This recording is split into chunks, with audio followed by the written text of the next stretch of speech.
अब आगे। हाँ मुझे पता है तुमने किसे आफिर किया है और कब। अंजलि ने जवाब दिया।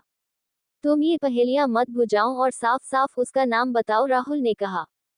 उसका नाम मिसेज अर्जुन सिंघानिया है, अंजलि ने कहा। अंजलि के मुंह से सृष्टि का नाम सुनकर तीनों लोग हैरान हो जाते हैं। अंजलि की बात सुनकर सबसे ज्यादा मिसेज मेहरा को शौक लगता है। मिसेज मेहरा बोलती है, तुम किस सृष्टि की बात कर रही हो जिसमें राहुल को हॉस्पिटल में भर्ती कराया हो? हाँ वही सृष्टि मॉम जिसने मॉल में हम दोनों की इंसल्ट की थी, अंजलि ने जवाब दिया। तुम्हारा दिमाग खराब तो नहीं हो गया है ना, क्योंकि तुम जो बोल रही हो उसका कोई सेंस नहीं है। मतलब कि वह सृष्टि अर्जुन सिंघानिया की वाइफ कैसे हो सकती है जिसने ना जाने कितने लड़कियों का रिश्ता ठुकराया है? वह अर्जुन सिंघानिया उस मामूली सी सृष्टि से शादी क्यों करेगा? और उसे भी बड़ी बात ये कि अगर अर्जुन सिंघानिया की शादी सच में सृष्टि से हुई है तो फिर अब तक किसी को कुछ पता क्यों नहीं है? हाँ राहुल सही बोल रहा है, अगर अर्जुन सिंघानिया की शादी उस सृष्टि से हुई होती तो अब तक ये बात पूरी दुनिया को पता चल गया होता। क्योंकि अर्जुन सिंघानिया कोई छोटा मोटा इंसान नहीं है। उन दोनों की बात सुनने के बाद अंजलि बोलती है, आप लोग मेरी बातों का यकीन क्यों नहीं कर रहे हैं कि सृष्टि अर्जुन सिंघानिया की वाइफ है? कैसे कर ले यकीन तुम्हारी बातों का, मिसेज मेहरा ने कहा। अच्छा तुम जो ये इतना यकीन से बोल रही हो, क्या तुम्हारे पास इसका कोई प्रूफ है? राहुल ने पूछा। हाँ है मेरे पास प्रूफ, अंजलि ने कहा। फिर उसके बाद एक गहरी सांस लेती है, फिर आगे बोलती है, आप लोगों को याद है राहुल ने शादी वाले दिन सृष्टि को बीच मंडप में छोड़ दिया था और मुझसे शादी कर ली थी, तब मीडिया वालों ने इसका वीडियो भी बनाया था। लेकिन अगले दिन ये वीडियो किसी भी चैनल पर या इंटरनेट पर नहीं था पोस्ट किया गया। और मीडिया वाले इतनी बड़ी न्यूज को कैसे टेलीकास्ट नहीं करते, जबकि ये उन्हें भी पता था कि अगर वह इसे टेलीकास्ट करेंगे तो उनकी टीआरपी बढ़ती, लेकिन उन्होंने ऐसा कुछ नहीं किया। और मीडिया वाले किसी न्यूज को टेलीकास्ट सिर्फ दो ही सिचुएशन में नहीं करते हैं। पहला जब किसी न्यूज में दम नहीं हो, या फिर दूसरा तब जब उनके ऊपर किसी पावरफुल इंसान का दबाव हो। और इस केस में पहला सिचुएशन तो नहीं है, ये बात हम अच्छे से जानते हैं, अंजलि ने कहा। उसकी बात सुनने के बाद मिसेज मेहरा बोलती है, पर इससे ये साबित तो नहीं होता है ना कि सृष्टि की शादी अर्जुन से हुई है। हाँ माना कि आप सही बोल रहे हैं, इससे ये साबित नहीं होता है, लेकिन आपको याद है जब हम सृष्टि से सिटी सेंट्रल मॉल में मिले थे तो उसका पूरा लुक चेंज हो गया था। जो लड़की पहले शांत रहती थी उसने उस मॉल में सबके सामने थप्पड़ मार दी। और उसने जब किसी को कॉल किया था तो उसने कॉल पर क्या बोली थी कि सिटी सेंट्रल मॉल हमारा ही है ना। और फिर उसके कॉल रखने के तुरंत बाद ही वहां पर मॉल का हेड मैनेजर आ गया था और उसके बाद उसने सृष्टि को कितनी पोलाइट के साथ ग्रीट किया और फिर हमें धक्के मार के वहां से बाहर निकाल दिया था। और जब हमने पता लगाया था कि आखिर सिटी सेंट्रल मॉल का ओनर कौन है तो हमें पता चला था कि यह मॉल इंडिया के पावरफुल इंसान का है। और इंडिया का पावरफुल इंसान अभी एक ही है, अर्जुन सिंघानिया। और फिर कल राहुल का सृष्टि को ऑफेंड करना और उसके बाद ही अर्जुन सिंघानिया का हमारी कंपनी के इन्वेस्टर को खरीद लेना, ये बोलकर कि राहुल ने उसके किसी खास इंसान को ऑफेंड किया है। ये सब बातों से यही पता चल रहा है कि सृष्टि और अर्जुन के बीच जरूर कोई रिश्ता है। अंजलि को भी अपनी बातों पर पूरी तरह से भरोसा नहीं था। उसने जब मिस्टर मेहरा की बात सुनी कि राहुल ने अर्जुन के किसी अपने को ऑफेंड किया है, तब उसके दिमाग की घंटी बजी और उसने एक एक करके सारे करियों को जोड़ने लगी। और सारे करी सृष्टि की तरफ ही इशारा कर रहे थे, इसीलिए उसने एक अंदाजा लगाया कि जरूर सृष्टि और अर्जुन के बीच कोई रिश्ता होगा। पर उसे ये पता नहीं था कि उसका निशाना एकदम सटीक लगा है। अंजलि की पूरी बात सुनने के बाद उस कमरे में कुछ देर के लिए सन्नाटा छा जाता है। सबको अंजलि की बातों में कहीं ना कहीं विश्वास हो गया था कि सृष्टि और अर्जुन हस्बैंड वाइफ है। लेकिन सबको ये समझ नहीं आ रहा था कि सृष्टि आखिर इतने बड़े बिजनेसमैन को कैसे जानती है। राहुल अपने को कल की बातें याद करता है कि कैसे उसने सृष्टि ने उसे बोला था कि उसके पति के सामने मेरी कोई औकात नहीं है। और अगर अंजलि जो बोल रही है उसमें थोड़ा सा भी सच्चाई है तो सच में मेरी उसके पति के सामने कोई औकात नहीं है। तो वही मिस्टर मेहरा अंजलि की बात सुनने के बाद अपने आप से बोलते हैं, अगर सृष्टि सच में अर्जुन की वाइफ है तो फिर वह जरूर मेरी मदद कर सकती है। लेकिन पहले मुझे सृष्टि से मिलकर बात करनी पड़ेगी। सब कुछ ना कुछ सोच रहे थे कि तभी मिस्टर मेहरा का फोन एक बार फिर से रिंग करने लगता है, जिसके कारण सब अपने ख्याल से बाहर आते हैं। और उसके बाद मिस्टर मेहरा अपना फोन चेक करते हैं तो एक बार फिर से महेश का कॉल आ रहा था। महेश का कॉल देखकर वह जल्दी से कॉल पिक करके बोलते हैं, क्या हुआ, तुमने मिस्टर सिंघानिया से मीटिंग फिक्स की? मिस्टर मेहरा की बात सुनकर महेश घबराते हुए बोलता है, सर एक और बैड न्यूज है। महेश की बात सुनने के बाद मिस्टर मेहरा पूछते हैं अब क्या हुआ। मिस्टर मेहरा के पूछने पर महेश बोलता है सर आप जल्दी से न्यूज चैनल ऑन करके देखिए। रुको मैं देखता हूँ। इतना बोलने के बाद वह गुस्से में उस रूम में रिमोट ढूंढने लगते हैं।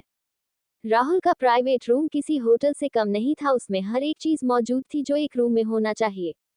मिस्टर मेहरा को गुस्से में कुछ ढूंढते हुए देखकर मिसेज मेहरा बोलती है आप इतना परेशान होकर क्या ढूंढ रहे हैं, टीवी का रिमोट ढूंढो, मिस्टर मेहरा ने कहा।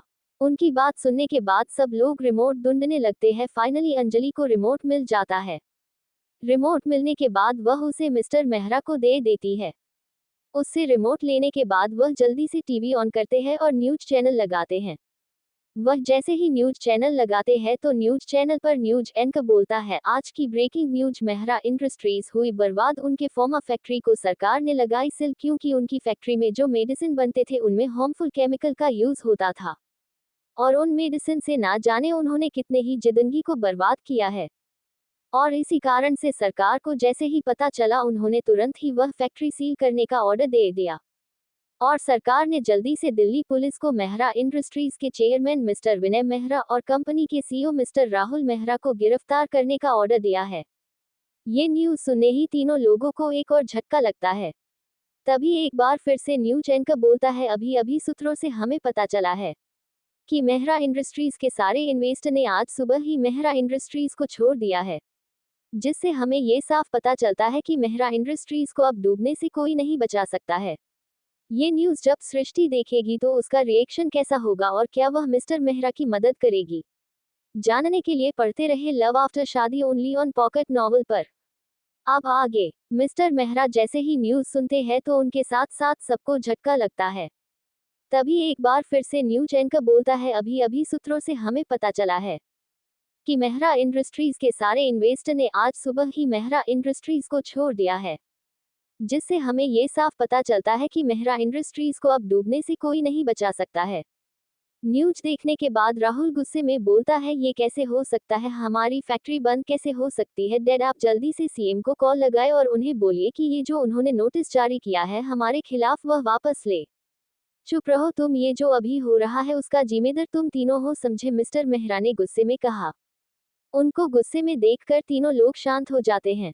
उसके बाद मिस्टर मेहरा कॉल पर महेश से बोलते हैं तुम जल्दी से जल्दी सृष्टि का फोन नंबर निकाल कर मुझे सेंड करो और साथ ही एक स्टेटमेंट दो कि ये जो हमारी फैक्ट्री में हार्मफुल केमिकल यूज होता था उसके बारे में हमें कुछ पता नहीं था, बल्कि ये सारा किया धरा हुए उस फैक्ट्री के मैनेजर का है, समझे। जी सर आप चिंता मत करिए, मैं ऐसा ही करूंगा। इतना बोलने के बाद महेश कॉल कट कर देता है। कॉल कटने के बाद मिस्टर मेहरा सीएम को कॉल लगाते हैं, लेकिन उनके 3-4 बार कॉल करने के बाद भी सीएम उनका कॉल पिक नहीं करते हैं। ये देखकर वह और गुस्सा हो जाते हैं और बोलते हैं जब इन सबको पैसों की जरूरत रहती थी तब वह मुझे सामने से कॉल करते थे, और आज जब हमें मदद की जरूरत है तो ये मेरा कॉल नहीं उठा रहे हैं। मिस्टर मेहरा की बात सुनने के बाद मिसेज मेहरा बोलती है आप एक बार और ट्राई करिए ना। अपनी बीवी की बात सुनकर वह एक बार और कॉल करते हैं और फाइनली इस बार सीएम उनका कॉल पिक कर लेते हैं। ये देखकर मिस्टर मेहरा बिना टाइम बर्बाद करे ही बोल पड़ते हैं सीएम सर आपकी सरकार ने ये हमारे खिलाफ कैसा नोटिस जारी कर दिया है। उनकी बात सुनने के बाद सीएम बोलते हैं मिस्टर मेहरा मैं आपको पहले ही बता दूं कि इसमें मैं या फिर मेरे किसी भी पार्टी मेंबर की कोई गलती नहीं है, और वैसे भी गलत काम करिएगा तो आज नहीं तो कल पकड़ा जाना तय होता है। तो बस आपके साथ भी ऐसा ही कुछ हुआ है और इसमें मैं तो क्या आपकी कोई भी मदद नहीं कर सकता है, क्योंकि हमें ऊपर से ऑर्डर आया है कि हमारी सरकार ने अगर आपका साथ दिया तो फिर मेरी कुर्सी चली जाएगी, और एक आखिर बात अगली बार से आप मुझे कॉल मत करना। इतना बोलने के बाद सीएम कॉल कट कर देता है। उनकी बात सुनने के बाद मिस्टर मेहरा गुस्से के मारे बगल में रखा पानी का ग्लास उठाकर सामने टीवी को फोड़ देते हैं। इनका ये रूप देखकर तीनों अंदर तक कांप उठते हैं। तो वहीं इन सब से अनजान सृष्टि अपने घर पहुंचती है। घर पहुंचने के बाद वह कार से उतरती है और अपने घर का डोर बेल जल्दी से बजाती है। डोर बेल की आवाज सुनकर अंदर किचन में काम कर रही उषा जी बोलती है आ रही हूँ 1 मिनट। इतना बोलने के बाद वह जल्दी से आकर घर का दरवाजा खोलती है, और वह जैसे ही दरवाजा खोलती है तो अपने सामने सृष्टि को खड़े देखकर चौंक जाती है और उससे बोलती है अरे सृष्टि बेटा तू ऐसे बिना बताए अचानक से यहाँ पर, सब ठीक तो है ना। अपनी माँ की बात सुनने के बाद सृष्टि उनके गले लगते हुए बोलती है ओफ माँ आप सारी बातें यही दरवाजे पर खड़ी ही करोगी या फिर मुझे अंदर भी आने दोगी। सृष्टि की बात सुनने के बाद उषा जी सृष्टि को अपने साथ अंदर लेकर आती है और सोफे पर बैठाती हुई बोलती है, चल अब तो बता कि आखिर तू बिना बताए क्यों आई है। अरे माँ, आप जैसा सोच रही है वैसा कुछ भी नहीं है, और रही बात मेरे बिना बताए आने की, तो मैं तो आप सबको सरप्राइज देना चाहती थी, सृष्टि ने कहा। तभी डोर पर ड्राइवर सामान लेकर आते हुए बोलता है, मैम ये सामान कहाँ रखो। ड्राइवर की बात सुनने के बाद सृष्टि उसे बताती है कि सामान कहाँ रखे। सृष्टि के बताने के बाद ड्राइवर सारा सामान रख देता है, उसके बाद फिर वह वहां से चला जाता है। ड्राइवर के चले जाने के बाद सामान को देखकर उषा जी बोलती है, सृष्टि ये सब क्या है, इतना सारा सामान क्यों लाई है तू। माँ, ये सब माँ ने भेजा है आप सब के लिए, उन्होंने ने बोला कि मैं पहली बार अपने मायके जा रही हूँ तो मुझे खाली हाथ नहीं जाना चाहिए, इसीलिए उन्होंने ये सब भेजवा दिया, सृष्टि ने कहा। सृष्टि की बात सुनकर उषा जी बोलती है, ये रेखा कभी नहीं सुधरेगी। उसके बाद वह सृष्टि से पूछती है, वैसे तो अकेली क्यों आई, अर्जुन को अपने साथ लेकर क्यों नहीं आई, अगर वह आते तो हमें अच्छा लगता। माँ, उन्हें किसी जरूर काम की वजह से लंदन जाना पड़ा, इसीलिए वह अभी यहाँ पर नहीं है। तो ये देखकर माँ ने बोला कि जब तक अर्जुन वापस नहीं आ जाते हैं तब तक मैं आप लोगों से मिलाऊं, सृष्टि ने जवाब दिया। वैसे बाकी सब कहाँ पर है, सृष्टि ने पूछा। प्रिया अपने कॉलेज गई है और तेरे पापा अपने ऑफिस, उषा जी ने जवाब दिया। अच्छा, तो फिर आप उन्हें कुछ बताएगा नहीं, मैं शाम को उन दोनों को सरप्राइज दूंगी, सृष्टि ने कहा। अच्छा ठीक है, तू बैठ, मैं तेरे लिए चाय बना कर लाती हूँ, तुझे अच्छा लगेगा, उषा जी ने कहा। फिर वह किचन में चली जाती है। उनके जाने के बाद सृष्टि सोफे पर बैठकर अपने आप से बोलती है, चलो माँ चाय बना कर लाती है, तब तक मैं टीवी देख लेती हूँ। इतना बोलने के बाद वह टीवी ऑन करती है। वह जैसे ही टीवी ऑन करती है तो पहले से ही न्यूज चैनल लगा हुआ था। इस कारण से वह जैसे ही टीवी ऑन करती है तो न्यूज चैनल पर चल रहे न्यूज को देखकर वह चौंक जाती है। और वह अपने आप से बोलती है, ये रातों रात मेहरा इंडस्ट्रीज बर्बाद कैसे हो गई। वह यही सब सोच रही थी कि तभी उसे अर्जुन की कल की बात याद आती है कि कैसे अर्जुन ने बोला था कि वह राहुल को नहीं छोड़ेगा। तो कहीं अर्जुन ने तो ये सब नहीं कर दिया ना। मुझे पता करना पड़ेगा कि इसके पीछे अर्जुन का हाथ है कि नहीं। यही सब सोचते के बाद वह जैसे ही अपना फोन निकाल कर अर्जुन को कॉल करने वाली होती है कि उसी वक्त उसे स्नेहा का कॉल आ जाता है। स्नेहा का कॉल देखकर वह पहले टीवी स्विच ऑफ करती है और उसके बाद तुरंत ही कॉल पिक कर लेती है। वह जैसे ही कॉल पिक करके अपने कान में लगती है तो दूसरी तरफ से स्नेहा बोलती है, सृष्टि तूने न्यूज देखी, उसमें बता रहे हैं कि मेहरा इंडस्ट्रीज बहुत जल्द बंद होने वाला है। हाँ मैंने अभी ही देखा, सृष्टि ने जवाब दिया। तुझे क्या लगता है इसके पीछे किसी का हाथ होगा या फिर सच में उनकी फैक्ट्री में हार्मफुल केमिकल का यूज होता था। लेकिन चाहे जो भी हो, मुझे तो ये जानकर खुश हूं कि उस राहुल मेहरा की कंपनी बंद होने वाली है, स्नेहा ने कहा। स्नेहा की बातों का सृष्टि कोई जवाब देती उससे पहले ही उसका फोन वाइब्रेट करने लगता है। वाइब्रेशन करने से सृष्टि अपना फोन देखती है तो उसे अननोन नंबर से कॉल आ रहा था। ये देखकर वह अपने आप से बोलती है, ये अननोन नंबर किसका है। इतना सोचते जी वह स्नेहा से बोलती है, स्नेहा 2 मिनट होल्ड कर, मुझे किसी का कॉल आ रहा है। इतना बोलने के वह स्नेहा का जवाब सुने बिना ही स्नेहा को होल्ड पर कर देती है और अननोन नंबर से आ रहे कॉल को पिक कर लेती है। वह जैसे ही कॉल पिक करती है तो दूसरी तरफ से आवाज आती है, हेलो सृष्टि बेटा। आवाज सुनते ही सृष्टि पहचान जाती है कि ये किसकी आवाज है। हाँ बोलिए विनय अंकल। सृष्टि को और कोई नहीं बल्कि विनय मेहरा ने किया था। दूसरी तरफ विनय मेहरा सृष्टि की आवाज सुनकर बोलते हैं, बेटा क्या तुम मुझसे अभी मिल सकती हो, मुझे तुमसे बहुत जरूरी बात करनी है। मिस्टर मेहरा की बात सुनकर सृष्टि को कहीं ना कहीं अंदाजा हो जाता है कि मिस्टर मेहरा उनसे क्यों मिलना चाहते हैं, पर वह नहीं समझ पा रही थी कि मिस्टर मेहरा को उसकी सच्चाई कैसे पता चला। तो वहीं दूसरी तरफ जब बहुत देर तक मिस्टर मेहरा को सृष्टि का जवाब नहीं मिलता है तो वह फिर बोलते हैं, हेलो सृष्टि बेटा, मेरी आवाज आ रही है। हाँ आ रही है, मिस्टर मेहरा की बात सुनने के बाद अपने ख्यालों से बाहर निकल के बोलती है।